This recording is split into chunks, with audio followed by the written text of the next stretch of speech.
ఒక తీవ్రవాదికి ఆయుధాలు ఎక్కడి నుంచి వస్తాయి?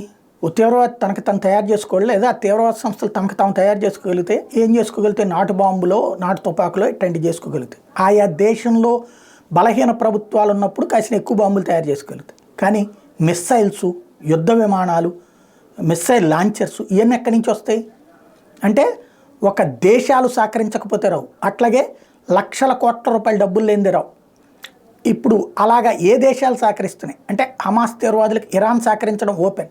కానీ ఇరాన్ దగ్గర ఆయుధాలు చాలవే, అదే చాలితే అదే యుద్ధానికి పోయేది ఇజ్రాయెల్ మీదకి చాలదే. కానీ ఎక్కడి నుంచి అంటే ఆయుధాలు కొన్ని ఆఫ్ఘనిస్తాన్లో అమెరికా వదిలిపోయిన ఆయుధాలు కొన్నారు.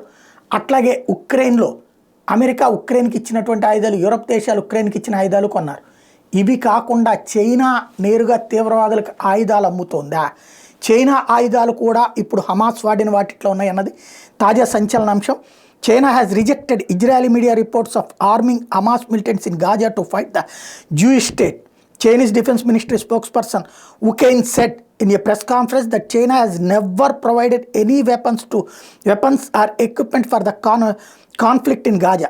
Last month, Israeli media reported that Israeli Defense Forces discovered a massive haul of made in China weapons from Hamas hideout in Gaza. ఇది లాస్ట్ మంత్లో జరిగినటువంటి ఒక రహస్య ప్రదేశం మీద దాడి చేసి స్వాధీనం చేసుకున్న ఆయుధాల్లో చైనా తయారీ ఆయుధాలు అన్నటువంటి విషయాన్ని ఇజ్రాయెల్ మీడియా చెప్తే ఇంతకాలం తర్వాత స్పందించి చైనా అబ్బెబ్బే మేమేం అమ్మలేదని. మరి చైనాదే అసలు నియంత దేశం, వాడు ఎవరికో అమ్మితే కొనుక్కోవడానికి కూడా ఏముండదు. లేకపోతే చైనా వాడు పాకిస్తాన్కి అమ్మితే పాకిస్తాన్ వాడు ఇరాన్కి అమ్మితే ఇరాన్ వాడు ఏమన్నా వీళ్ళకి అమ్మాడా అది తెలియాలి.